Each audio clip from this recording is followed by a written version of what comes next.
এজন্য রব্বুল আলামিন বলেন, মুহাম্মাদুর রাসূলুল্লাহি ওয়াল্লাযীনা মা'আহু আশিদ্দাউ আলাল কুফফারি রুহামাউ বাইনাহুম। মুহাম্মদ সাল্লাল্লাহু আলাইহি ওয়াসাল্লাম হলেন আল্লাহর রাসূল। আরে আল্লাহর রাসূলের সাথে যারা থাকে মানে সাহাবারা, আশিদ্দাউ আলাল কুফফার, তারা কাফেরদের ব্যাপারে বজ্র কঠোর, রুহামাউ বাইনাহুম, নিজেরা পুষ্পকোমল। পড়েন সুবহানাল্লাহ। সাহাবারা কাফেরদের ব্যাপারে কি? বজ্র কঠোর। আওয়াজ করে বলতে হবে, কাফেরদের ব্যাপারে কি? বজ্র কঠোর। আর নিজেরা পুষ্পকোমল। আমরা হয়ে গেছি উল্টা, আমরা নিজেরা বজ্র কঠোর, তাই না? একজন আরেকজনের ছায়া দেখতে পারি না, একজন আরেকজনের নাম শুনতে পারি না। আমরা যে ভাই আমরা যে মুসলিম, এটা আমরা ভুলে গেছি, ঠিক কিনা? আমাদের কোরআন কয়টা? একটু আওয়াজ করে বলতে হবে, কোরআন কয়টা? আমাদের রব কয়জন? নবী কয়জন? কাবা কয়টা? বাইতুল্লাহ কয়টা? মসজিদে নববী কয়টা? বদরের মাঠ কয়টা? উহুদের মাঠ কয়টা? কিন্তু আমাদের মধ্যে ঠেলাঠেলি আছে না নাই? আমাদের প্রভু এক নবীর উম্মত, জীবন বিধানে ওই শিবানী কোরআন। তবে কেন এক নও হে মুসলমান, এক হও করিয়া আহ্বান, ঠিক কিনা? বাইতুল্লাহ এক, মদিনা শরীফ এক, উহুদ পাহাড় এক, বদরের মাঠে একটা তো জীবন আর মরণ যে একটাই, একের সাথে মিলে মিশে একটাই প্রাণ। তবে কেন এক নও হে মুসলমান, এক হও করিয়া আহ্বান, ঠিক কিনা? এখন সময় এসেছে এক হওয়ার, এক প্ল্যাটফর্মে চলে আসার। আলাদা থাকার সময় নাই, কারণ যখন আমরা একা তখন আমরা ব্যক্তি। খেয়াল করে শুনেন, যখন আমরা একা তখন আমরা ব্যক্তি, আর যখন আমরা সবাই মিলি তখন আমরা শক্তি, ঠিক কিনা? কিন্তু আমরা একে অপরকে দেখতে পারি না। আমরা মুসলিম, আমরা ভাই, এটা আমরা ভুলে গেছি। শুধু আমি আপনি ভাই না, একজন কাফেরও আমার ভাই, একজন হিন্দু আমার ভাই, একজন খ্রিস্টানও আমার ভাই, একজন নাস্তিকও আমার ভাই। ভাতৃত্ব তিন ধরনের। একটা হচ্ছে আল উখুয়া আন-নাসাবিয়া, রক্তের বাঁধনের ভাই। আমার মায়ের পেটের যে ভাই, সে হচ্ছে আমার রক্তের ভাই। আরেকটা হচ্ছে আল উখুয়া দ্বীনিয়া, দ্বীনি ভাই। আমরা সবাই কি ভাই? আওয়াজ করে বলতে হবে, মুসলমান কি ভাই? দ্বীনি ভাই। আরেকটা হচ্ছে আল উখুয়া আল ইনসানিয়া, মানবতার দিক থেকে ভাই। কারণ আমাদের সবার আদি পিতা একজন, তিনি কে? আদম আলাইহিস সালাম। সবার আদি পিতা একজন আদম, আদি মাতা একজন হাওয়া। সেই দৃষ্টিকোণ থেকে হিন্দু, মুসলমান, বৌদ্ধ, খ্রিস্টান, নাস্তিক সবাই কি? আওয়াজ করে বলতে হবে, সবাই কি? দেখেন, খ্রিস্টান আমার ভাই, হিন্দু আমার ভাই, নাস্তিক আমার ভাই, কিন্তু আমরা মুসলমান একে অপরকে ভালোবাসতে জানি না, কাছে টানতে জানি না, বুকে টানতে জানি না। এজন্য বিভেদ ভুলে যান, বিভেদের প্রাচীরকে ভেঙে চুরমার করে দেন। সবাই একসাথে হয়ে যায়, এক হয়ে যায়, নেক হয়ে যায়। বরকত নাজিল করবে কে? এখানে বিশৃঙ্খলা শুরু হলো কেন? কি কেউ যাচ্ছে কেউ আসতেছে, ঘটনা কি? হ্যাঁ, অল্প কয়েক মিনিট কথা বলবো, অল্প কয়েক মিনিট। বিশৃঙ্খলা করা যাবে না, আওয়াজ হবে না। বিশেষ প্রয়োজন হলে আস্তে করে বেরোন। 1 নাম্বার 2 নাম্বার যদি সেরে আসতে হয় আস্তে করে বেরোন। আর যারা ঢুকতে চান আওয়াজ ছাড়া, আই রিপিট, আমি আবারও বলছি, আওয়াজ ছাড়া আস্তে আস্তে বেরোন। মেহেরবানি করে এই কোরআনের মজলিসের সাথে যেন বেয়াদবি না হয়ে যায়। এখানে না আসলে কোনো গুনাহ হতো না, কিন্তু এসে যদি বিশৃঙ্খলা করে গুনাহ আছে না নাই? আছে। আওয়াজ হবে না। তো সাহাবাদের বৈশিষ্ট্য বলতে গিয়ে আল্লাহ তাআলা বললেন, আশিদ্দাউ আলাল কুফার, সাহাবারা কাফেরদের ব্যাপারে বজ্র কঠোর, রুহামা উবাইনাহুম, নিজেরা নিজেরা পুষ্প কোমল, দিলদরিয়া। আমরা হয়ে গেছি উল্টা, আমরা নিজেরা নিজেরা বজ্র কঠোর, তাই না? নিজেরা নিজেরা বজ্র কঠোর। আমরা নিজেরা নিজেরা যেন বজ্র কঠোর না হই, একে অপরের সাথে যেন হিংসা প্রকাশ না করি, বিদ্বেষ প্রকাশ না করি। আমরা যেন মুসলমান ভাই ভাই হয়ে যায়। চান ভাই ভাই হতে চান? সবাই ভাই ভাই থাকবে, সবাই চান? আল্লাহ তুমি কবুল করো, আমরা পড়ি আমিন। আরো জোরে পড়তে হবে আমিন। তাহলে আমাদের মডেল হচ্ছে সাহাবারা। কারা? আরো জোরে বলতে হবে কারা? তো যারা আমাদের মডেল, তাদের জীবনী জানার দরকার আছে না নাই? হ্যাঁ, সাহাবাদের জীবনী আপনারা পড়েন। সাইয়েদনা আবু বকরের জীবনী পড়েছেন? ওমরে ফারুকের জীবনী, সাইয়েদনা আলী রাদিয়াল্লাহু তাআলা আনহু, ওসমান রাদিয়াল্লাহু তাআলা আনহু, এই চার খলিফার জীবনী কে কে পড়ছেন দেখি হাত তোলেন।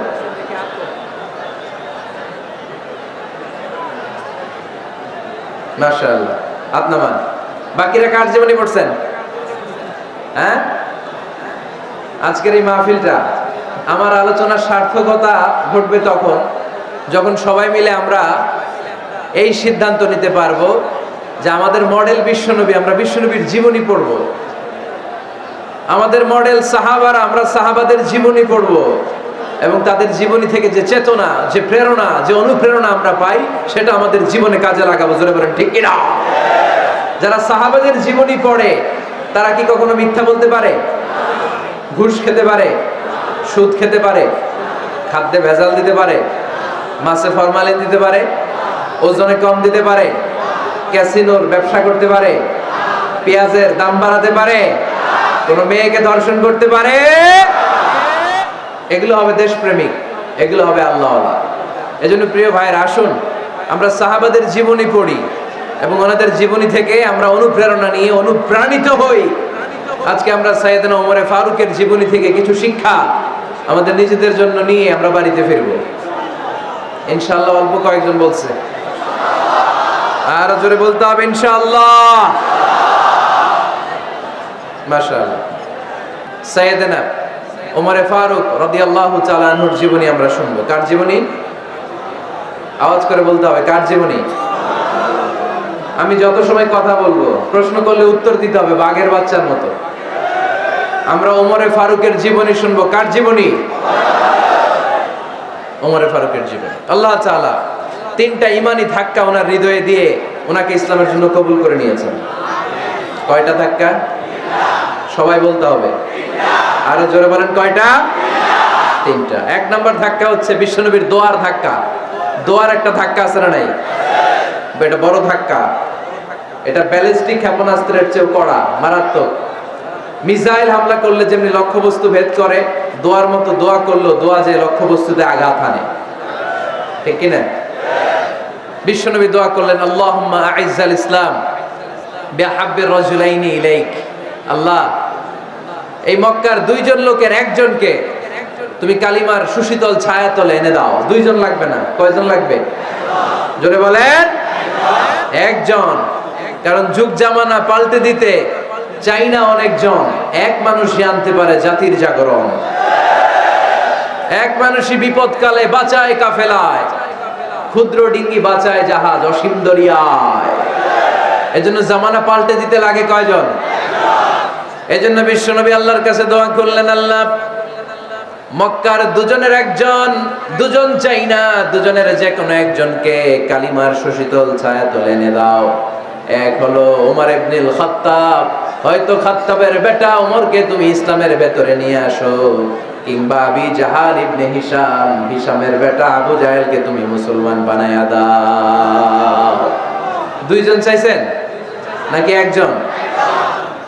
হয় খাত্তাবের বেটা ওমর কিংবা হিশামের বেটা আবু জাহাল, দুজনের একজনকে আমার চাই। ওমরে ফারুকের জন্য দোয়াটা কবুল করে নিয়েছে কে? ক্যান্সার হইছে, ডাক্তার বলে দিছে বাঁচবে 2 মাস। কয় মাস? এরপর আমি দেখছি লোকটা 8 বছর বেঁচে ছিল। কয় বছর? ডাক্তার বলছে বাঁচবে কয় মাস, বেঁচে ছিল কয় বছর? 8 বছর। কিসের বরকতে? দোয়া। কিসের বরকতে?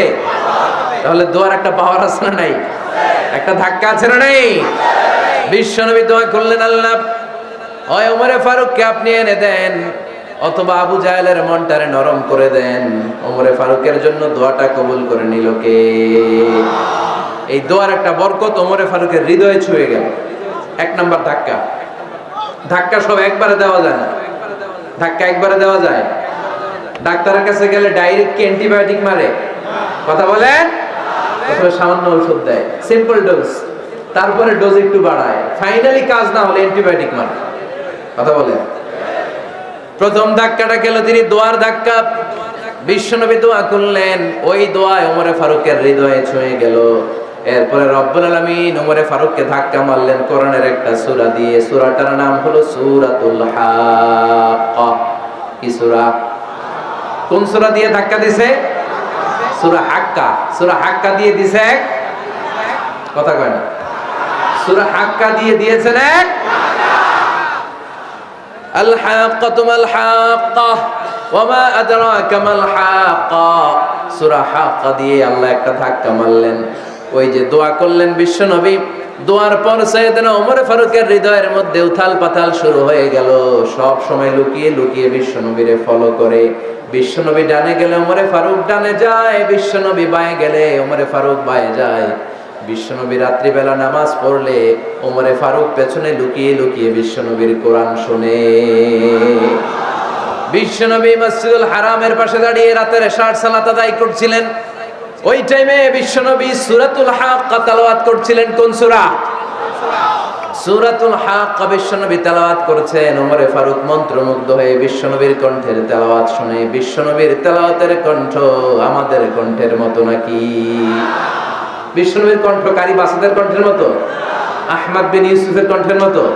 আমার নবীর কণ্ঠের সুরের ঝংকারের সাথে পৃথিবীর কোন কারি সাহেবের তুলনা চলবে?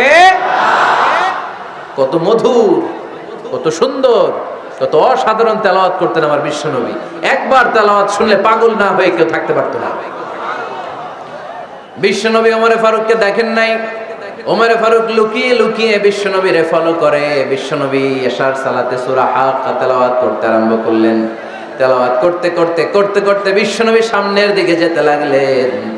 বিশ্বনবীর চমৎকার কণ্ঠের তেলাওয়াত শুনে ওমরে ফারুক মুগ্ধ হতে লাগলো। ওমরে ফারুক অবাক, কিরে এত সুন্দর শব্দের গাঁথনি, এত সুন্দর বাক্য, এত সুন্দর অন্তমিল, এত সুন্দর কথা, এটা কবিতার মতো লাগে। মনে হয় মুহাম্মদ কবি হয়ে গেছে। কি হয়ে গেছে? সবাই বলেন। মনে হয় মুহাম্মদ কবি হয়ে গেছে, কাব্য প্রতিভা দিয়ে নিজে এই কবিতা বানাইছে।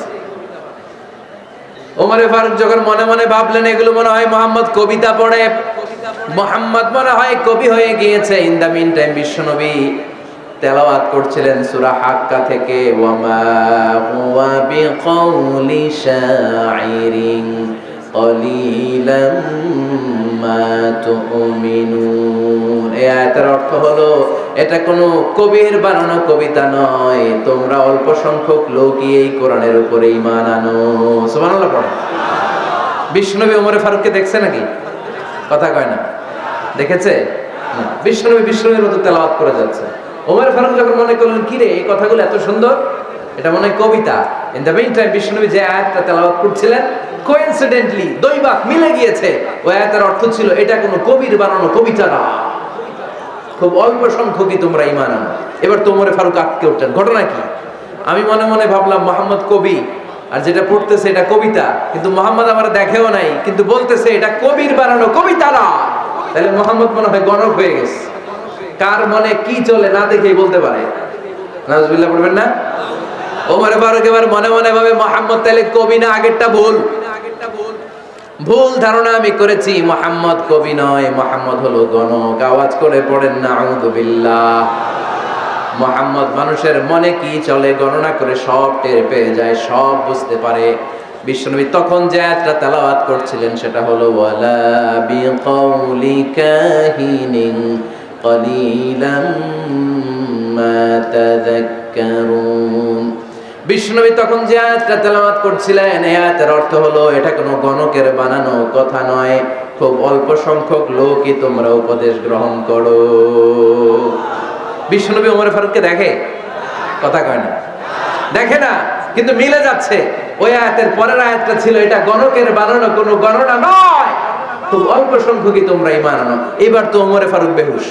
হায় হায়, প্রথমে ভাবলাম কবিতা, সে পড়ে যাচ্ছে না কবির বানানো কবিতা না। এরপর মনে মনে ভাবলাম মনে হয় গণক, সে বলে না এটা গণকের বানানো গণনা নয়। তাহলে এটা কি? এটা কি? কি এটা? কি পড়ে মুহাম্মদ, যার কণ্ঠের তেলাওয়াত শুনলে মানুষ পাগল হয়ে যায়। বিশ্বনবী তখন পড়তে আরম্ভ করলেন তানজিলুম মির রাব্বিল আলামিন। এর মানে হলো এটা কবিতা না, এটা গণকের বানানো গণনা না, মানুষের বানানো কিচ্ছু না, এটা গোটা বিশ্বের রব আল্লাহ পাকের বাণী। সুবহানাল্লাহ পড়েন। এই 2 নাম্বার ডোজ পড়লো। প্রথম ডোজ পড়ছে দোয়ার ডোজ। প্রথম ডোজ কিসের? দোয়া। 2 নাম্বার সূরা হাক্কা দিয়ে আল্লাহ দিলেন এক ধাক্কা। এই সূরা হাক্কার ওই ঘটনার পর ওমরে ফারুক তো পাগল, পাগল পড়া। কি ঘটে গেল আমার সাথে ওই দিন? আমি মনে মনে যা ভাবি সব মোহাম্মদ বুঝে। আল্লাহ 2 নাম্বার ডোজ দিলেন সূরা হাক্কা দিয়ে এক ধাক্কা। সুবহানাল্লাহ পড়েন। এরপর ওমরে ফারুক প্রায় বিশ্বনবীর কথা ভাবেন, বিশ্বনবী কোথায় যান লুকিয়ে লুকিয়ে দেখেন। এবার রব্বুল আলামিন ভাবলেন এবার সূরা তাহা দিয়ে আমি 3 নাম্বার ডোজ দিয়ে দিব। পড়েন সুবহানাল্লাহ। এবার 3 নাম্বার ডোজ পাবেন। কিন্তু শয়তান ওয়াসওয়াসা দিচ্ছে, ওমরে ফারুক যাও, মক্কায় ঘোষণা হয়েছে মুহাম্মদের কল্লা এনে দিতে পারলে এত এত স্বর্ণ মুদ্রা। শয়তানের ওয়াসওয়াসায় আবার ভুল পথে হাঁটতে লাগলেন সাইয়েদনা ওমর। নাঙ্গা তরবার নিয়ে বিশ্বনবীর মাথা কাটার জন্য বের হয়ে গেলেন। বনু জাহারা গোত্রের একটা লোক বলে, ওমর তুমি কোথায় যাও? ওমরে ফারুক বলেন, মুহাম্মাদের কল্লা কাটার জন্য যাচ্ছি। পড়েন নাউজুবিল্লাহ। আবু জাহারা গোত্রের লোক বলে, তুমি মুহাম্মাদের কল্লা কাটতে যাও? আরে তোমার বোন ফাতিমা বিনতে খাত্তাব আর তোমার বোনের জামাই সাঈদ, এরা তো দুজন কালিমা পড়ে মুসলমান হয়ে গেছে। আরে মুহাম্মাদের কল্লা পরে কেটো, আগে ঘর সামলাও। যে ওমর, আগে ঘর সামলাও, পরে তুমি মুহাম্মাদের কল্লা কাটতে যাও। ওমরে ফারুক রেগে গেলেন, রাস্তা ঘুরিয়ে বাড়ির দিকে চলতে আরম্ভ করলেন। রাগে তিনি গড়গড় করছেন। ওমরে ফারুকের বোন ফাতিমা বিনতে খাত্তাব, বোনের জামাই সাঈদ, তাদের দুইজনকে খাব্বাব রাদিয়াল্লাহু তাআলা আনহু সূরা তাহা ঘরের ভিতরে তেলাওয়াত করে শোনাচ্ছিল। পড়েন সুবহানাল্লাহ। সূরা তাহা দিয়ে আল্লাহ একটু পরে ধাক্কা মারবে আরেকটা। ওমরে ফারুক যখন আসলেন, ওমরে ফারুকের আওয়াজ শুনে খাব্বাব রাদিয়াল্লাহু তাআলা আনহু লুকিয়ে গেলেন। ওমরে ফারুক দরজার মধ্যে কড়া নাড়লেন। বোন বলে, কে তুমি? সাইয়েদনা ওমর বললেন, আমি ওমর। খুলে দেওয়া হলো। ঘরের ভেতরে ঢুকেই কথা নাই বার্তা নাই, নিজের আপন বোনকে মারতে শুরু করলো ওমর। বোন জামাইকে আঘাত করতে শুরু করলো। মারতে মারতে নিজের কলিজার টুকরা বোনকে, বোনের জামাইকে সাইয়েদনা ওমরে ফারুক পিটাতে পিটাতে রক্তাক্ত করে ফেললেন। গা দিয়ে ফিনকি বের হয়ে যখন রক্ত বের হয়, সাইয়েদনা ওমরে ফারুকের দিলের মধ্যে মায়া তৈরি হয়ে যায়। সাইয়েদনা ওমরে ফারুক বললেন, আমার কলিজার টুকরা বোন আর বোন জামাই, তোরা কেন মুহাম্মাদের কথায় পাগল হলি? বুঝলাম না কেন মক্কার লোকগুলো পাগল পড়া হয়ে সব মুহাম্মাদের দলে চলে যায়। কি এমন কথা মুহাম্মদ তোদের শোনায়, কি এমন বাণী তোদের শোনায় যে বাণী শুনে সব তোরা মুহাম্মাদের দলে চলে গেলি? কি আছে মুহাম্মাদের কাছে? কি কি জাদুটা? কি কি জাদু পেলি সেখানে? আমার একটু দেখা। বোন ফাতেমা বলে, না ভাই, ইন্নাকা রিজিস, তুমি নাপাক। লা ইয়ামাসসুহু ইল্লাল মুতাহহারুন, পাক পবিত্র না হয়ে আল্লাহর এই কালামে স্পর্শ করা যায় নাকি? আওয়াজ করে বলেন, স্পর্শ করা যায়? ভাই তুমি গোসল করে আসো, তাহলে তোমার হাতে তুলে দিব, তুমি পড়লেই বুঝতে পারবা কি আছে আল্লাহর এই কোরআনে। সুবহানাল্লাহ পড়েন। সাইয়েদনা ওমর ফারুক গোসল করে আসলেন।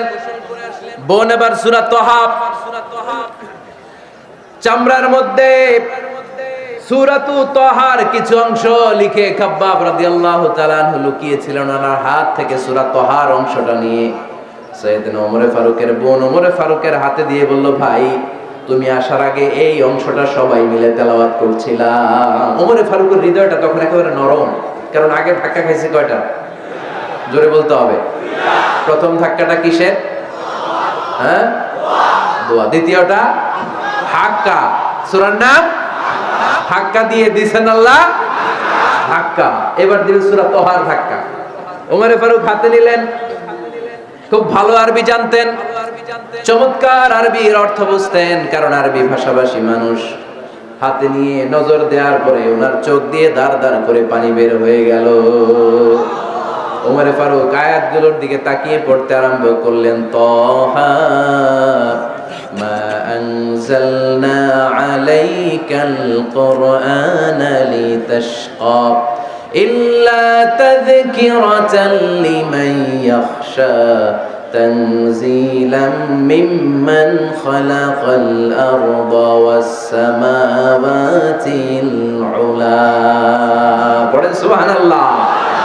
উনি পড়তে আরম্ভ করলেন, তাহা মা আনজালনা আলাইকাল কুরআনা লিতাশকা, এই কোরআনকে হতভাগা জাতি হিসেবে থাকার জন্য তোমাদের উপর নাজিল করি নাই।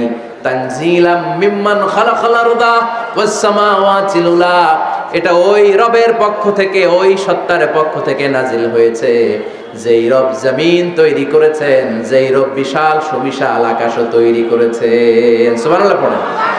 সূরা তাহা এই চমৎকার অসাধারণ শব্দ গাঁথনি দিয়ে এই আয়াতগুলো যখন পড়তে আরম্ভ করলেন, ওমরে ফারুক আর নিজের উপর ব্যালেন্স রাখতে পারলেন না, আর ধরে রাখতে পারলেন না। এবার ডাইরেক্ট অ্যাকশন। এবার কি 3 নাম্বার ধাক্কা খেয়ে, সূরা তাহার ধাক্কা খেয়ে আর সামলাতে পারলেন না, পাগলের মতো হয়ে গেলেন। বলতে আরম্ভ করলেন, আইনা মুহাম্মদ, মুহাম্মদ কোথায়? সাইয়েদনা খাব্বাব বললেন, বিশ্বনবী সাফা পাহাড়ের পাদদেশে দারুল আরকাম ইবনে আবিল আরকামের ঘরে বসে বসে লুকিয়ে লুকিয়ে কোরআনের দাওয়াত দিচ্ছে। ওমর, তুমি যদি মুহাম্মদ সাল্লাল্লাহু আলাইহি ওয়াসাল্লামের দেখা পেতে চাও, তাড়াতাড়ি দারুল আরকামের ঘরের দিকে ছুটে যাও।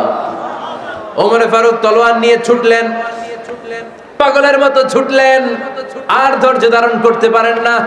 বিশ্বনবীর নূরানী চেহারাটা একবার দেখার জন্য পাগলের মতো ছুটতে আরম্ভ করলেন। ওমরে ফারুককে দারুল আরকামের কাছে আসতে দেখে বিশ্বনবীর চাচা হামজা ইবনে আব্দুল মুত্তালিব এসে বলে, নবী তাড়াতাড়ি দারুল আরকামের ঘর থেকে আপনি পালিয়ে অন্য কোথাও চলে যান। ওই যে ওমর ইবনে খাত্তাব নাঙ্গা তলোয়ার নিয়ে আপনার উপর আক্রমণ করার জন্য ছুটে আসছে গো নবী। বিশ্বনবী বললেন, ও আমার সাহাবারা, ও আমার চাচা হামজা, সবাই আপনারা সরে যান, ওমরে আসতে দেন, ওমরে বাধা দিয়েন না। কারণ কিছুদিন আগে তাহাজ্জুদের নামাজ পড়ে আমি আল্লাহর কাছে একটা বিশেষ দোয়া করেছি, আমার মন বলছে ওই দোয়াটা আল্লাহ কবুল করতে শুরু করেছে। ওমরে ফারুক চলে আসলেন, এসে কোনো কথা নাই, চিৎকার দিয়ে বললেন, আশহাদু আল্লা ইলাহা ইল্লাল্লাহ ওয়া আশহাদু আন্না মুহাম্মাদান আবদুহু ওয়া রাসূলুহু, আমি সাক্ষ্য দিলাম আল্লাহ এক, অদ্বিতীয়, আল্লাহ ছাড়া কোনো ইলাহা নাই, নিশ্চয় আপনি মুহাম্মদ আল্লাহর বান্দা এবং রাসূল। সুবহানাল্লাহ পড়েন। এই কালমা শাহাদাতের ভেতরে আল্লাহর কথা, আমার নবীর কথা ঢুকিয়ে দিয়েছে কে? ঝিনুকের ভেতর লুকিয়ে থাকে যেমন মতি, ঝিনুকের ভেতর লুকিয়ে থাকে যেমন মতি, কালমা শাহাদাতে আছে আল্লাহর জ্যোতি, কালমা শাহাদাতে আছে আল্লাহর জ্যোতি। পড়েন, ঝিনুকের ভেতর লুকিয়ে থাকে যেমন মতি, ঝিনুকের ভেতর লুকিয়ে থাকে যেমন মতি, কালমা শাহাদাতে আছে আল্লাহর জ্যোতি, কালমা শাহাদাতে আছে আল্লাহর জ্যোতি। পড়েন আল্লাহু আকবার। ওই শাহাদাতের জ্যোতি সাইয়েদনা ওমর ফারুকের হৃদয়টারে উজালা করে দিল। দুনিয়ার সব ভয়কে পেছনে ফেলে এক আল্লাহর ভয়কে অন্তরে ধারণ করে আওয়াজ করে বললেন, আশহাদু আল্লা ইলাহা ইল্লাল্লাহু ওয়াহদাহু লা শারীকা লা ওয়া আশহাদু আন্না মুহাম্মাদান আবদুহু ওয়া রাসূলুহু। পড়েন সুবহানাল্লাহ। 3টা ধাক্কা। কয়টা? সবাই বলতে হবে, কয়টা? প্রথম ধাক্কাটা দোয়া, দ্বিতীয় ধাক্কা ধাক্কা, তৃতীয় ধাক্কা সূরা তাহা। 3টা ধাক্কার মাধ্যমে সাইয়েদনা ওমর ফারুককে মুসলমানদের লিডার বানায় দিল কে? ওমর ফারুক কালিমা পড়ে মুসলমান হয়ে গেছে। মুসলিম সাহাবাদের মধ্যে আনন্দের বন্যা বয়ে গেল। বিশ্বনবী খুশি হয়ে গেলেন, আল্লাহ শুকরিয়া করলেন, আল্লাহ তুমি আমার দোয়া ফিরিয়ে দাও নাই, আমি বলেছি দুজনের একজনকে চাই, তুমি ওমরে ফারুককে দান করেছো। পড়েন আলহামদুলিল্লাহ। এবার ওমরে ফারুক বিশ্বনবীর প্রশ্ন করলেন, নবী আলাসনা আলাল হক, আমি প্রশ্ন করি, উত্তর দেন, আমরা কি সত্যের উপর নাই? বিশ্বনবী বললেন, বালা ওমর, আমরা এই সত্যের উপরে আছি। আমাদের কোরআন কি সত্য নয়? বিশ্বনবী বললেন, কোরআনও সত্য। আমাদের রব আল্লাহ কি সত্য নন? বিশ্বনবী বললেন, সত্য। ওমরে ফারুক বললেন, তাহলে ফিমাল ইখতিফা, তাহলে লুকিয়ে লুকিয়ে আর গোপনে দাওয়াতি কাজ কেন? আপনি সত্য নবী, কোরআন সত্য কিতাব, আমার রব আল্লাহ সত্য, আর আমি ওমর কালিমা পড়ে মুসলমান হয়ে গিয়েছি, তাহলে ফিমাল ইখতিফা, আর লুকিয়ে লুকিয়ে কোরআনের দাওয়াত দিবেন কেন? বের হন, মক্কার শহরের মাঝখানে চলে আসেন, চিৎকার করে আমরা আল্লাহর নামের ঘোষণা দেব। বিশ্বনবী বললেন, না ওমর,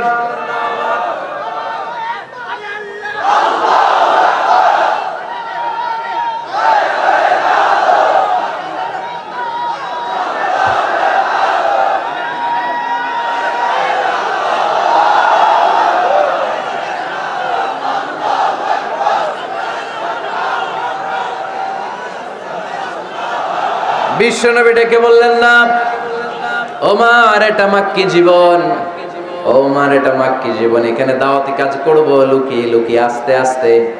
আল্লাহ যখন আমাদেরকে বিজয়ী করে দিবেন, তখন আমরা প্রকাশ্যে দাওয়াত দিলে কোনো সমস্যা নাই। সাইয়েদনা ওমর ফারুক বলেন, না ও নবী, আমার উপর ছেড়ে দেন, আমি দেখব আপনি আমারে শুধু মক্কার জমিনে একটা মিছিল দেওয়ার অনুমতি দেন। কিসের অনুমতি? আল্লাহর নামের তাকবীর দেওয়ার অনুমতি দেন। বিশ্বনবী বললেন, ঠিক আছে, সাবধানে তাকবীর দিও। ওমরে ফারুক তাকবীর দেওয়ার জন্য লক্ষ্য খুঁজতে আরম্ভ করলেন। মুসলিম 11 জন সাহাবাকে খুঁজে পেলেন। কয়জন? ওমরে ফারুক বললেন, 11 জনই চলবে। 11 জনকে 2 লাইন করলেন। কয় লাইন? পিছনে 6 জন, সামনে 5 জন। পিছনের লাইনের নেতা বানিয়ে দিলেন বিশ্বনবীর চাচা হামজা ইবনে আব্দুল মুত্তালিবকে। প্রথম লাইনের 5 জনের নেতৃত্ব দিতে আরম্ভ করলেন সাইয়েদনা ওমর ফারুক নিজেই। 2 লাইন তাকবীর দিতে জানলে বেশি মানুষ লাগে না, 10 জন দিয়ে গোটা বিশ্বটারে কাঁপিয়ে দেয়া যায়। 11 জন, 6 আর 5। ওমর ফারুক সামনে দাঁড়ালেন। ওমর ফারুক সামনে দাঁড়িয়ে এবার আল্লাহর নামের স্লোগান দিবেন। ওমর ফারুক বলেন, আমরা খুব লম্বা চূড়া স্লোগান দিব না, খুব ছোট্ট। দারুল আরকামের ঘর থেকে কাবা ঘর পর্যন্ত, বাইতুল্লাহ পর্যন্ত, এতটুকু জায়গা আমরা তাকবীর দিতে দিতে সামনের দিকে এগোবো। পৃথিবীর কোনো শক্তি আমাদেরকে থামায় দিতে পারবে না। ওমর ফারুক তখন এক বাক্যের একটা ভাষণ দিলেন। কয় বাক্যের? ওমর ফারুক সামনে দাঁড়িয়ে বললেন, মান আরাদা আন তাসকুলা উম্মু ইয়াতামা ওয়ালাদু তারমিলা যাওজাতুহু ফালিয়াসুদ্দানি। কে আছো? মান আরাদা আন তাসকুলা উম্মু, কে আছো মায়ের বুক খালি করতে চাও? ইয়াতামা ওয়ালাদু, কে আছো বাচ্চাগুলারে, সন্তানগুলারে ইতিম বানাতে চাও? তারমিলা যাওজাতুহু, কার এত বড় বুকের পাটা আছে দেখি, কে আছো স্ত্রীকে বিধবা বানাতে চাও?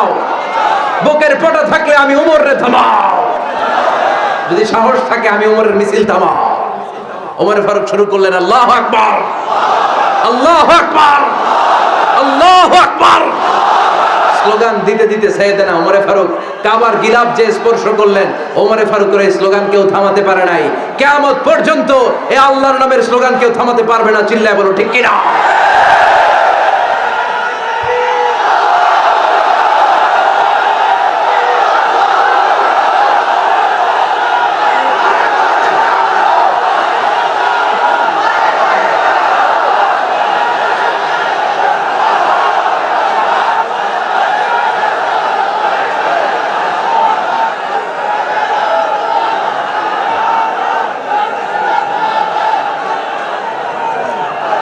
ওমর ফারুকের স্লোগান সেদিন মক্কায় কেউ থামাইতে পারছিল?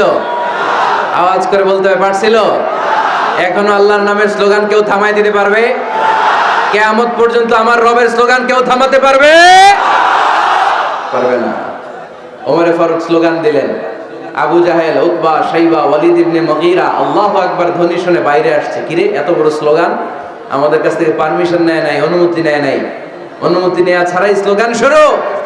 বের হয়ে দেখে মিছিলের সামনে ওমর। ওমর ফারুককে দেখে আবু জাহেল দিছে এক দৌড়, উতবা দিছে আরেক দৌড়, শাইবা দিছে বহু দৌড়। সুবহানাল্লাহ পড়বেন না? এজন্য ওমর বেশি লাগে না, ওমর লাগে একজন। চিল্লায় বলতে হবে, ওমর ফারুক লাগে কয়জন? একজন ওমরই গোটা বিশ্বের চেহারা পাল্টে দিতে সক্ষম, চিল্লায় বলেন ঠিক কিনা? গোটা বিশ্বে মুসলমানদের আছে করুণ অবস্থা। আমাদের কোনো সেন্ট্রাল লিডারশিপ নাই। আমাদের মুসলিম দেশগুলোরে এক করে রাখবে, ভাইয়ের মতো রাখবে, আমাদের স্বার্থ নিয়ে কথা বলবে, এরকম নেতা আমাদের নাই, ঠিক কিনা? আমরা সেই ওমরে ফারুকের অপেক্ষায়, আমরা সেই ইমাম আল মাহাদির অপেক্ষায়, যার একটা হুঙ্কারের আহ্বানে গোটা বিশ্বের সব মুসলমান এক প্ল্যাটফর্মে চলে আসবে। ওইরকম নেতা একজন লাগবে। কয়জন? গোটা মুসলিম উম্মাহকে একত্রিত করার জন্য একজন ওমরই যথেষ্ট, ঠিক কিনা? আবার বিশ্বনবী বলছেন, লা নাবিয়্যা বা'দি ওয়ালা রাসূলা, আমার পরে কোনো নবী নাই, আমার পরে কোনো রাসূল নাই। তবে লাউ কানা বা'দি নাবিয়্যুন লাকানা উমর, আমি নবীর পরে যদি নবী হওয়ার যোগ্যতা কারো থাকে, আমার ওমরের মধ্যে সেই যোগ্যতা আল্লাহ দিয়েছে। প্রভু তুমি বলেছো রাসূল দেবে না, বলনি দেবে না ওমর, বলনি দেবে না হামজা তারিক, খালিদ বিজয় সমর। প্রভু তুমি বলেছো রাসূল দেবে না, বলনি দেবে না ওমর, বলনি দেবে না হামজা তারিক, খালিদ বিজয় সমর। প্রভু তুমি বলেছো রাসূল দেবে না। আল্লাহু আকবার। একটা ওমর দরকার। কয়জন দরকার? কয়জন দরকার? এই পুরা উম্মাহ, মুসলিম উম্মার মধ্যে ওনার পজিশন নাম্বার 3। ওমর ফারুকের পজিশন নাম্বার 1 নম্বর পজিশন বিশ্বনবী সাল্লাল্লাহু আলাইহি ওয়াসাল্লাম। দ্বিতীয় পজিশন আবু বকর। 3 নম্বর পজিশন সুবহানাল্লাহ পড়বেন না? আশরাতুল মুবাশশিরিন বিল জান্নাহ, জান্নাতের সুসংবাদ প্রাপ্ত অনেক সাহাবার কথা হাদিসে পাওয়া যায়, কিন্তু এক হাদিসে আল্লাহ রাসূল সাল্লাল্লাহু আলাইহি ওয়াসাল্লাম 10 জন সাহাবীর কথা বলেছেন। ওই 10 জনের ভেতরে সাইয়েদনা ওমর ফারুক আছে না নাই? আবার ওমর ফারুক ছিলেন বিশ্বনবীর শ্বশুর। সাইয়েদনা ওমর ফারুকের কন্যা হাফসা রাদিয়াল্লাহু তাআলা আনহাকে বিশ্বনবী বিয়ে করে ওমর ফারুকের জামাই হয়েছে, আর ওমর ফারুককে বিশ্বনবী শ্বশুর বানিয়েছে। সুবহানাল্লাহ পড়েন। আগে জানতেন এটা? ওমর ফারুক রাদিয়াল্লাহু তাআলা আনহু যে বিশ্বনবীর শ্বশুর ছিল, এটা আজকে প্রথম জানলেন। কে কে দেখি? দেখছেন? অনেকেই জানে না। মাশাআল্লাহ, হাত নামান, আমরা জেনে নিব, জানতে কোনো সমস্যা নাই। বাঁচতে হলে জানতে হবে। বাঁচতে হলে কি করতে হবে? জানতে হবে। 4 জন খলিফার 2 জন হচ্ছে বিশ্বনবীর মেয়ের জামাই, বাকি 2 জন হচ্ছে বিশ্বনবীর শ্বশুর। সাইয়েদনা উসমান রাদিয়াল্লাহু তাআলা আনহুর কাছে বিশ্বনবী সাল্লাল্লাহু আলাইহি ওয়াসাল্লাম 2 কন্যাকে বিয়ে দিয়েছেন। বিশ্বনবী সাল্লাল্লাহু আলাইহি ওয়াসাল্লামের মোট কন্যা 4 জন। কয়জন? বড় মেয়ের নাম যায়েনব রাদিয়াল্লাহু তাআলা আনহা, ওনার স্বামীর নাম ছিল আবুল আস ইবনে রাবিয়া। তারপরের মেয়ের নাম হচ্ছে উম্মে কুলসুম, ওনাকে বিয়ে দিয়েছিলেন বিশ্বনবী সাইয়েদনা ওসমান রাদিয়াল্লাহু তাআলা আনহুর সাথে। উম্মে কুলসুম রাদিয়াল্লাহু তাআলা আনহার ইন্তেকালের পরে আরেক মেয়ে রুকাইয়াকে বিশ্বনবী সাইয়েদনা ওসমানের কাছে আবার বিয়ে দিয়ে দিলেন। সুবহানাল্লাহ পড়েন। আর সবচেয়ে ছোট্ট কন্যা ফাতেমা রাদিয়াল্লাহু তাআলা আনহাকে বিয়ে দিয়ে দিলেন নিজের চাচাতো ভাই সাইয়েদনা আলী রাদিয়াল্লাহু তাআলা আনহুর সাথে। তার মানে সাইয়েদনা ওসমান আর সাইয়েদনা আলী ছিল বিশ্বনবীর মেয়ের জামাই, ঠিক কিনা? আর সাইয়েদনা আবু বকর রাদিয়াল্লাহু তাআলা আনহুর কন্যা আয়েশা রাদিয়াল্লাহু তাআলা আনহাকে বিশ্বনবী বিয়ে করে আবু বকর রাদিয়াল্লাহু তাআলা আনহুকে বানালেন শ্বশুর। আর ওমর ফারুকের কন্যা হাফসা রাদিয়াল্লাহু তাআলা আনহাকে বিয়ে করে ওমর ফারুককেও বানালেন শ্বশুর। তাহলে 4 খলিফার 2 জন জামাই। 2 জন? আওয়াজ করে বলতে হবে, 4 খলিফার 2 জন, বাকি 2 জন। ওমর ফারুক রাদিয়াল্লাহু তাআলা আনহুকে আল্লাহ তাআলা জ্ঞানও দিয়েছেন, আবার প্রজ্ঞাও দিয়েছেন। জ্ঞান আর আল্লাহর ভয়, তাকওয়া। আমার প্রিয় ভাইরা, রামগঞ্জের ভাইরা, তাই না? রামগঞ্জের ভাইরা, কোন ব্যক্তিকে যদি আল্লাহ তাআলা জ্ঞান দেয়, আবার যদি তাকওয়ার গুণ দেয়, জ্ঞানও আছে আবার আল্লাহর ভয়ও আছে, এই লোকের কেউ থামায় রাখতে পারবে না। এরা কেউ থামায় রাখতে পারে না, সে গোটা বিশ্ব জয় করবে।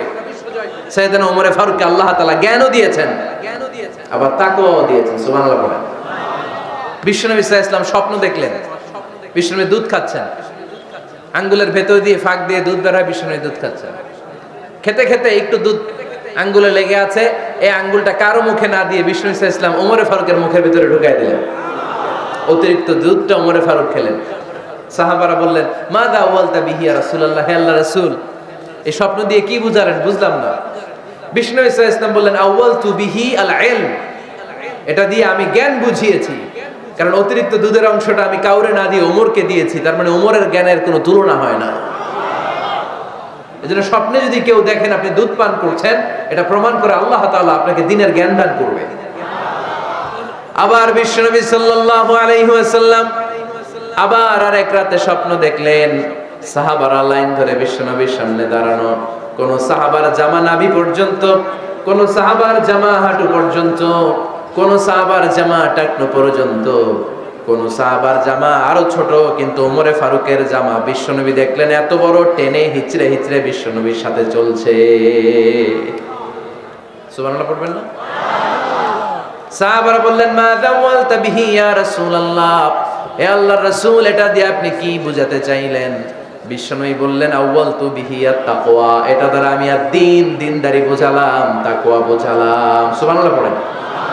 বিশ্বনবী দেখলেন কোন সাহাবার জামা এতটুকু, কোন সাহাবার জামা এত লম্বা, কোন সাহাবার জামা পা পর্যন্ত লম্বা, আর সাইয়েদনা ওমর ফারুককে দেখলেন ওনার জামা এত লম্বা, ওমর ফারুক টেনে হিচড়ে জামা নিয়ে চলতেছে। বিশ্বনবী বুঝাতে চাইলেন, ওমরের যেহেতু জামা লম্বা, ওমরের ভেতরে আল্লাহর ভয়, দ্বীনদারিও খুব বেশি। চিল্লায় বলেন ঠিক কি না? জ্ঞানও দিয়েছেন, আবার দ্বীনদারিও দিয়েছেন। এই দুইটা জিনিস যদি থাকে, এই পৃথিবীতে তাকে সফল রাষ্ট্রনায়ক বানায় দেয় কে? আবার এই পৃথিবীর বুকে যত নারীরা জান্নাতে যাবে, সব নারীদের সর্দারিনী হবে সাইয়্যিদাতুনা ফাতিমা রাদিয়াল্লাহু তাআলা আনহা। এই দুনিয়াতে যত যুবকরা জান্নাতে যাবে, তাদের সর্দার হবে সাইয়েদনা হাসান আর হুসাইন রাদিয়াল্লাহু তাআলা আনহুমা। আর এই দুনিয়ার বুকে যত বয়স্ক মানুষেরা জান্নাতে ঢুকবে, তাদের নেতৃত্ব দিবেন সাইয়েদনা আবু বকর আর সাইয়েদনা ওমর। বয়স্ক যারা আছেন, আপনাদের নেতৃত্ব দিবে কে?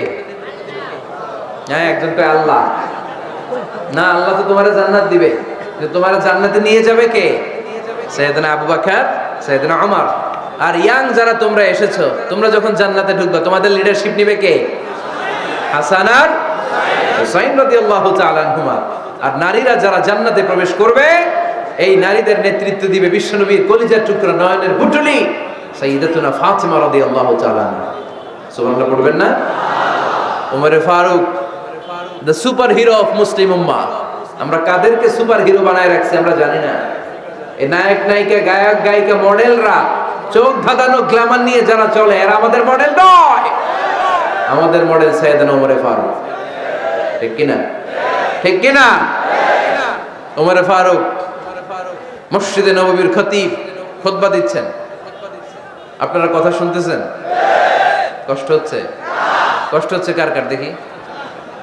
তোমার?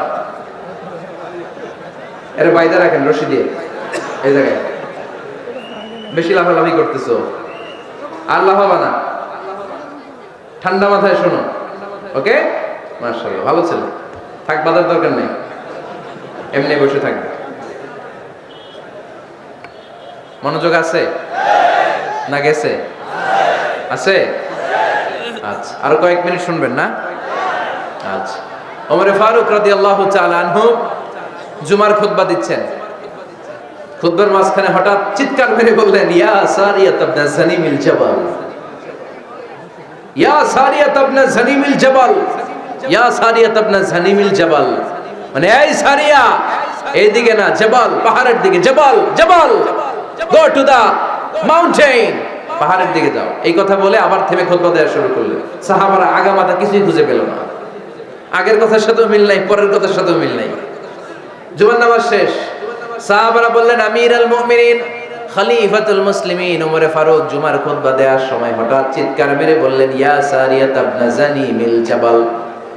আপনার এই বাক্যের সাথে আপনার খুতবার আগের কথার কোনো মিল পেলাম না, পরের কথারও কোনো মিল পেলাম না। আপনি বুঝিয়ে বলেন, কেন বলেছেন আমরা তো বুঝলাম না। সাইয়েদনা ওমর ফারুক বলেন, আমি যখন জুমার খুতবা দিচ্ছি, হঠাৎ আমার চোখের মধ্যে ভেসে উঠলো ওই যে গত কয়েক মাস আগে আমি আমার মুসলিম সেনাপতিকে ইরানে, পারস্যে, ওই ইরানের বিশাল রাজ্যে যুদ্ধের জন্য পাঠিয়েছি। আমি দেখলাম যুদ্ধের একটা ভয়ঙ্কর মুহূর্তে আমার মুসলিম সেনাপতি ভুল দিকে চলতে আরম্ভ করেছে। বাম দিকে তার পাহাড়, ডান দিকে উপত্যকা। ডান দিকে যদি সে চলে যায়, উপত্যকায় চলে যায়, শত্রু বাহিনীর হাতে ধরা খেয়ে সব মারা যাবে। আর আমার সেনাপতি যদি মুসলিম বাহিনীকে নিয়ে পাহাড়ের উপর উঠে যায়, আল্লাহর মেহেরবানিতে এই যুদ্ধেও তারা জয়লাভ করবে। এজন্য আমি মসজিদের মিম্বারে দাঁড়িয়ে রব্বুল আলামিন আমার চোখের সামনে ওই যুদ্ধক্ষেত্রের দৃশ্যপটটা তুলে ধরেছে, ওইটা দেখে আমি এখানে দাঁড়িয়ে আমার সেনাপতিকে কমান্ড দিয়েছি। বলেন সুবহানাল্লাহ। যেন তেন মানুষ না এটা। জুমার মিম্বারে দাঁড়িয়ে হাজার কিলোমিটার দূর পারস্যে কি হচ্ছে সেটাও দেখতে পেতেন আল্লাহর মেহেরবানিতে। সুবহানাল্লাহ পড়েন। সাহাবারা বিশ্বাস করে নিলেন, কিন্তু মুনাফিক টাইপের যেগুলো, এগুলো বলে এটা আবার কেমন কথা, উনি আছেন মদিনার মিম্বারের মধ্যে দাঁড়িয়ে, হাজার হাজার কিলোমিটার দূরে কি হচ্ছে উনি দেখবেন কেমনে। এরা বিশ্বাস করলো না, সাহাবারা সবাই বিশ্বাস করলো, মুনাফিক গুলো বিশ্বাস করলো না। তারা মনে মনে ভাবলো এই মুসলিম সেনাপতি বিজয়ের বেশে যেদিন মদিনায় আসবে, আমরা মদিনার উপকণ্ঠে দাঁড়িয়ে থাকবো, ওদেরকে জিজ্ঞেস করবো এমন এমন দিন ওমরে ফারুকের কণ্ঠের কোনো আওয়াজ শুনতে পেরেছিলে কিনা। বিজয়ী বেশে সাহাবারা যখন ফিরে আসতো, সব মুমিনরা আহলান ওয়া সাহলান জানাতে ওনাদেরকে রিসিভ করতে যেত, মুনাফিক গুলো যেত না। কিন্তু ওই দিন মুনাফিকরা সবার আগে যায় হাজির। মুসলিম সেনাপতি যখন ঢুকলো, জিজ্ঞেস করলো মুসলিম সেনাপতি, এত দিন আগের কথা, জুমার দিন দুপুর বেলা যুদ্ধক্ষেত্রে হঠাৎ করে আমিরুল মুমিনিনের কোনো কথা তুমি তোমার কান দিয়ে শুনতে পেরেছিলে কিনা বলো। সেনাপতি বলল, তোমরা কেমন করে বুঝলা, কেমন করে তোমরা জানলা? তোমরা ঠিকই জেনেছো, ঠিকই ধরেছো, ঠিকই বলেছো। যুদ্ধের কঠিন মুহূর্তে ভুল করে আমি উপত্যকার দিকে মুসলিম বাহিনীকে নিয়ে ছুটতে আরম্ভ করেছিলাম। হঠাৎ করে আমিরুল মুমিনিনের একটা কণ্ঠ আমার কানের ভেতরে ভেসে আসলো। আমি শুনতে পেলাম, ইয়া সারিয়া তাবদাজানি মিল জাবাল, ডান দিকে উপত্যকার দিকে যেও না, তাড়াতাড়ি বাম দিকে পাহাড়ের উপর চড়ে যা। শুনেছি আমি, আমার নিজ কানে শুনেছি, তোমরা কি করে জানলে? আমি নিজে শুনেছি। সেদিন আমিরুল মুমিনিনের এই ইনস্ট্রাকশন, এই গাইডলাইন যদি আমরা ফলো করতে না পারতাম, শত্রু বাহিনীর হাতে আমরা কচু কাটা হতাম। আমাদের চেহারা, আমাদের আত্মীয় স্বজনরা তোমরা কেউ দেখতে পেতে না। পড়েন সুবহানাল্লাহ। This is our super hero. আমাদের সুপার হিরোর নাম কি? চিল্লায় বলতে হবে, ওমরে ফারুক রাদিয়াল্লাহু তাআলা আনহু। এভাবে গাইডলাইন দিয়েছেন উম্মাহকে, এভাবে ইনস্ট্রাকশন দিয়েছেন। ওমরে ফারুকের ব্যাপারে বিশ্বনবী বলেছেন, আশাদ্দুহুম ফি আমরিল্লাহি উমর, আল্লাহর জমিনে আল্লাহর দ্বীন বাস্তবায়নের ক্ষেত্রে আমার ওমরে ফারুকের চাইতে কঠিন কেউ ছিল না। এজন্য ওমরে ফারুককে মুনাফিকরা জমের মতো ভয় পেত। কারা ভয় পেত? এমনকি শয়তানও ভয় পেত। সুবহানাল্লাহ পড়েন। বিশ্বনবী বলতেন, মা লাকিয়াকা শাইতানু সালিকান ফাজ্জান ইল্লা সালাকা ফাজ্জান গায়রা ফাজ্জিন। ওমর, তোমার যদি ইবলিস শয়তান এই রাস্তা দিয়ে হেঁটে আসতে দেখে, ইবলিস শয়তান এই রাস্তা রেখে দিয়ে অন্য রাস্তা দিয়ে হাঁটে। ওমর, তুমি যদি এই রাস্তা দিয়ে হাঁটো, শয়তান জীবনে ওই রাস্তা দিয়ে হাঁটবে না, এই রাস্তা দিয়ে আরেক রাস্তা দিয়ে হাঁটে। সুবহানাল্লাহ কইতে বললেন না? আল্লাহর হাবিব সাল্লাল্লাহু আলাইহি ওয়াসাল্লামের স্ত্রীরা মাঝে মাঝে রাসূল সাল্লাল্লাহু আলাইহি ওয়াসাল্লামের কাছে বায়না ধরতো, নবী আমাদেরকে এইটা দেন, ওইটা দেন, আমাদের ঘরে এইটা নাই, ওইটা নাই। বিশ্বনবীকে, আমার কাছে কিচ্ছু নাই, থাকলে এমনি থাকো, নাইলে যাও। কিন্তু বিবিরাও ছাড়ে না, নবী আমাদের এটা দেন, ওইটা দেন, বায়না ধরছে সব বিবিরা। বিশ্বনবীর স্ত্রী ছিল কয়জন? হ্যাঁ, কয়জন? 11 জন। দাসী 2 জন, সব মিলে 13 জন। 11 স্ত্রী ধরছে, নবী এটা দেন, ওইটা দেন। বিশ্বনবী বলে কিছু নাই, স্ত্রীরাও ছাড়ে না। ইন দ্য মিন টাইম বিশ্বনবী হঠাৎ একটা সালাম শুনতে পেলেন। কে যেন দরজার মধ্যে এসে দাঁড়িয়ে নক দিচ্ছে আর বলছে, আসসালামু আলাইকুম ওয়া রাহমাতুল্লাহ। বিশ্বনবী সালামের উত্তর দিলেন, ওয়া আলাইকুম আসসালাম ওয়া রাহমাতুল্লাহ। আর বিশ্বনবী বুঝতে পেলেন এটা সাইয়েদনা ওমরে ফারুকের কণ্ঠ। কার কণ্ঠ? সালামের উত্তর দিয়ে বিবিদের দিকে তাকায় দেখে একটা বিবিও নাই, সব অন্দর মহলে দৌড়। সুবহানাল্লাহ কইবেন না? এটারে ভয়ের কারণে দৌড় এটা বলে না, শ্রদ্ধার কারণে, তার হাইবাতের কারণে। হাইবাত, পার্সোনালিটি, এটাকে বলে হাইবাত ওমর। ওমরে ফারুকের হাইবাত, পার্সোনালিটি এত স্ট্রং ছিল, ওনাকে দেখলেই মানুষ ভয় পেত, ইসলামের জন্য ভয়। সুবহানাল্লাহ পড়তে হবে। বিশ্বনবীর কলিজার টুকরা স্ত্রী আম্মা জান আয়েশা রাদিয়াল্লাহু তাআলা আনহা, উনি নিজে ওমরে ফারুককে ভয় পেতেন, নিজেও ভয় পেতেন। মাঝে মাঝে বিশ্বনবীর সাথে ঝগড়া হয়ে গেলে, মধুর ঝগড়া, ভালোবাসার ঝগড়া যদি হয়ে যেত, বিশ্বনবী বলতেন আয়েশা চলো মিটমাট করে ফেলি, ঝগড়া করার কয়দিন থাকো, চলো মিটমাট করি। তো মিটমাট করার জন্য রাজি আছো? আম্মা জান আয়েশা বলতেন হ্যাঁ রাজি আছি। তো কারে আনা যায়? ওমরে ডেকে আনি মিটমাট করার জন্য। আয়েশা রাদিয়াল্লাহু তাআলা আনহা বলে ওরে বাপ রে বাপ, ওমর না না, ওমর গালিজ, ওমরে ফারুকের ভয় লাগে আমার। সুবহানাল্লাহ কইবেন না? বিশ্বনবী যখন বলতেন আয়েশা তাহলে তোমার আব্বুকে ডেকে আনি, আম্মা জান আয়েশা বলতেন ঠিক আছে আব্বুরে ডেকে নিয়ে আসেন। আবু বকর রাদিয়াল্লাহু তাআলা আনহুরে ডেকে নিয়ে আসেন। আমার আব্বুর মতো নরম দিলের মানুষ আমি জীবনে দেখি নাই। আবু বকর রাদিয়াল্লাহু তাআলা আনহু খুব নরম দিলের লোক ছিলেন, তার বিপরীতে ওমরে ফারুক ছিলেন খুব কঠিন মেজাজের। দুইটাই লাগে, কথা কন, নরমও যেমন লাগে গরমও লাগে। নরম গরমের সমন্বয় দরকার আছে না নেই? আর সুপার হিরো ওমরে ফারুক রাদিয়াল্লাহু তাআলা আনহু। আমরা যাদের আমাদের ছোট্ট বাচ্চা আছে, ঘরে 2 বছর 3 বছরের শিশু আছেন আমাদের, রাতের বেলা দেখবেন খেতে চায় না, খালি মায়ের জ্বালায়। তো মা তখন বলে এই খাও নাইলে ভূত আসবে, ওই যে বিড়াল আসবে, বাঘ আসবে, ভাল্লুক আসবে, এগুলো বলে না? এগুলো বলে ভুলিয়ে বালিয়ে বাচ্চাকে ভয় দেখিয়ে খাওয়াতে চায়। লক্ষ্মীপুরে আপনারা কিসের ভয় দেখান? হ্যাঁ, ভূতের। কিসের কিসের? বাঘের, কালা বিলাই, কালাচান।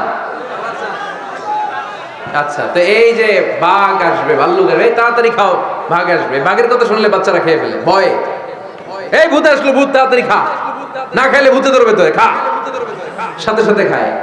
মদিনাতে যখন ওমরে ফারুক রাদিয়াল্লাহু তাআলা আনহু মদিনার খলিফা, তখন মদিনার বাচ্চারাও মাদেরকে এরকম জ্বালাতো, খেতে চাইতো না। মায়েরা খাবার নিয়ে বাচ্চাদের পেছনে ঘুরতো। তখন মদিনার মায়েরা বাচ্চাদেরকে বলতো তাড়াতাড়ি খাও, হা হুয়া ইয়াতি উমর, হুয়া উমর, তাড়াতাড়ি খাও, ওই যে ওমর আসতেছে, ওমর আসতেছে শুনলেই বাচ্চারা তাড়াতাড়ি খেয়ে ফেলতো, বাঘের মতো ভয় পেত। চিল্লায় পড়েন আল্লাহু আকবার। মুসলিম ইতিহাসে প্রথম চিফ জাস্টিস আবু বকর রাদিয়াল্লাহু তাআলা আনহু যখন খলিফা, চিফ জাস্টিস বানাই দিয়েছেন ওমরে ফারুককে। সর্বপ্রথম কোরআন সংকলনের পরামর্শ দিয়েছেন সাইয়েদনা ওমরে ফারুক। এই যে কোরআন 114 সূরা 30 পারা, আগে কি এরকম ছিল? কথা কন না কেন?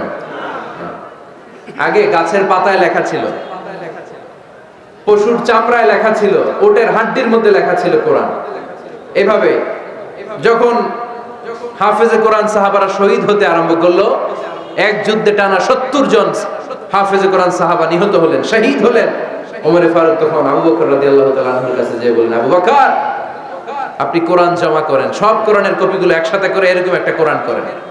আবু বকর বললেন না, আমার নবী যেটা করেন আমি এটা করতে পারি না।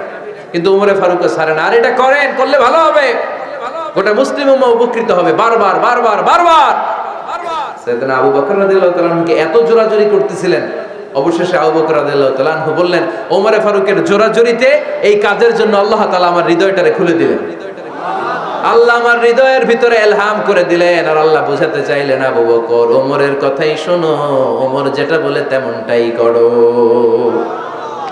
কারণ ওমরে ফারুককে বলা হয় মুহাদ্দিস। কি বলে?